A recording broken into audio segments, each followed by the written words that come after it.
ఎవ్వరు కూడా నమ్మకాన్ని పోగొట్టుకోకుండా మళ్ళీ మనం రీకూప్ అవుతాం. ఇది బాధ్యత. రైట్ డైరెక్షన్లో దేశం అంతా ముందుకు పోతా ఉంటే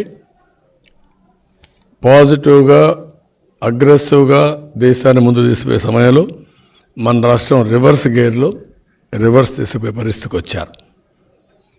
నేను ఎన్నో ఎలక్షన్లు చూశాను, ఎన్నోసార్లు ఎలక్షన్లో ఉన్నాం. నా జీవితంలో ఎప్పుడూ చూడనటువంటి ఫ్రస్ట్రేషన్ ప్రజల్లో ఉంది. ఇప్పుడు ఆ పిల్లలను చూశారు.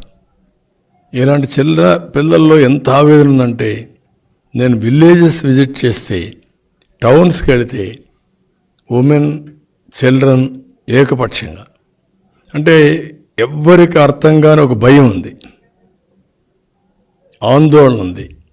ఈ పిల్లల భవిష్యత్తు ఏమవుతుంది, వీడికి ఉద్యోగాలు వస్తాయా, చదువు విషయం ఏమవుతుంది. ఇప్పటికే ఏదైతే ఇతను తిక్క సమాచారంతో ఇష్టానుసారంగా చేశాడో ఎడ్యుకేషన్ స్టాండర్డ్స్ పడిపోయినాయి. Is talking about English medium. English medium తెలియని వాళ్ళు ఎవరు లేరు. ఇంగ్లీష్ నేర్చుకోగలుగుతాం కానీ నాలెడ్జ్ని నేర్చుకోలేం. ఫండమెంటల్గా ఆలోచించాల్సింది. అందుకే ప్రపంచం మొత్తం ఎడ్యుకేషన్ అంతా కూడా, ప్రైమరీ ఎడ్యుకేషన్ అంతా మదర్ టంగ్లో చేసుకొని తర్వాత ప్రొఫెషనల్ ఎడ్యుకేషన్ కానీ స్పెషలైజేషన్ కానీ ఇంగ్లీష్ కూడా ప్రాక్టీస్ చేసి, బికాస్ ఇంటర్నేషనల్ లాంగ్వేజ్ కాబట్టి పోతారు. ఇది రివర్స్ అయింది.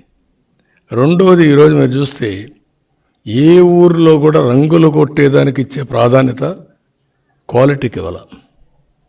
రంగులు కొడితే చూడడానికి ఆనందంగా ఉంటుంది, దాంతో క్వాలిటీ రాదు. ఇక్కడుండే ఈరోజు ప్రపంచంలో ఉండే తెలుగు వాళ్ళందరూ చదువుకున్నది గవర్నమెంట్ స్కూల్సే, లేకపోతే ఎయిడెడ్ స్కూల్స్. ఇప్పుడు అన్నీ పోయినాయి. ఎయిడెడ్ స్కూల్స్ పోయినాయి. గవర్నమెంట్ స్కూల్స్ 2వ తరగతి అవుతానే 3వ తరగతికి 3-4-5 కిలోమీటర్లు పరిస్థితి వచ్చింది. దాంతో గర్ల్స్ అయితే ఆటోమేటిక్గా డ్రాప్ అయిపోతున్నారు.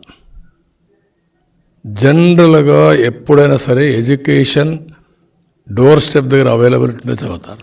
ఇట్లా ఒక వ్యవస్థ కాదు. ఇరిగేషన్, ఈసారి నీళ్లు లేవు తాగడానికి. లీవలో సాగునీరు కాదు, తాగునీరు. అలాంటి దారుణం. 3 నెలల్లో కరెంటు ఉత్పత్తి చేసుకోవచ్చు మనం.